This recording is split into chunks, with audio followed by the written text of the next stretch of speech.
തെറ്റ് ചെയ്യുമ്പോൾ ഒരു പേടി നിങ്ങൾക്ക് ഉണ്ടാവണം. നിങ്ങൾക്കുണ്ടോ? നിങ്ങളെ മക്കൾ തെറ്റ് ചെയ്യുമെന്നുള്ള പേടി നിങ്ങൾക്കുണ്ടോ? ഇല്ല. അതെന്തുകൊണ്ടാണെന്നറിയോ?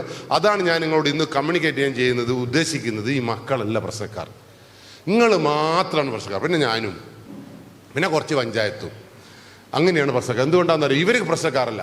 ഇവരെക്കുറിച്ച് നിങ്ങൾ പഠിക്കേണ്ട, ആദ്യം ഇവരെ പഠിപ്പിക്കേണ്ട സാധനം എന്താണെന്നറിയോ? ഈ നാട്ടിൽ കുറേ നിയമമുണ്ട്. ശരിയാണോ തെറ്റാണോ? ഈ നിയമങ്ങളെല്ലാം നിങ്ങൾക്ക് അറിയാമോ? ഇല്ല.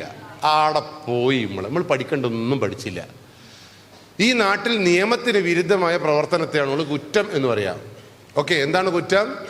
ഈ നാട്ടിലുള്ള നിയമത്തെ തെറ്റിക്കുന്നതാണ് കുറ്റം. ഓക്കെ, അങ്ങനെ കുറ്റം ചെയ്തവൻ നമ്മൾ വിളിക്കുന്ന പേര് കുറ്റവാളി അഥവാ കള്ളൻ.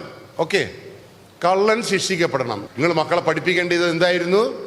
നിയമമായിരുന്നു. നിയമം പഠിപ്പിച്ചോ? ഇല്ല. കഞ്ചാവ് കഴിച്ചാൽ ഇങ്ങനെ പ്രശ്നമുണ്ട്, അപ്പൊ ഇന്നെ ജയിലിലേക്ക് പോകും മോനെ എന്ന് പറഞ്ഞിട്ട് ഏതെങ്കിലും കുട്ടി പേടിക്കാതിരിക്കുവോ? ഇല്ല. അപ്പൊ നമ്മൾ പഠിപ്പിക്കേണ്ടത് ഈറ്റകളെ പഠിപ്പിച്ചാൽ എന്താ? ഈറ്റകളെ പഠിക്കുവോ? ഇന്ത്യൻ നിയമം വളരെ വ്യക്തമായി ഈ കുട്ടികളെ കുറിച്ച് പറഞ്ഞു. എന്താണെന്ന് നിങ്ങൾ 18 വയസ്സിന് താഴെയുള്ള മനുഷ്യന്റെ പേര് കുട്ടി എന്നാണ്.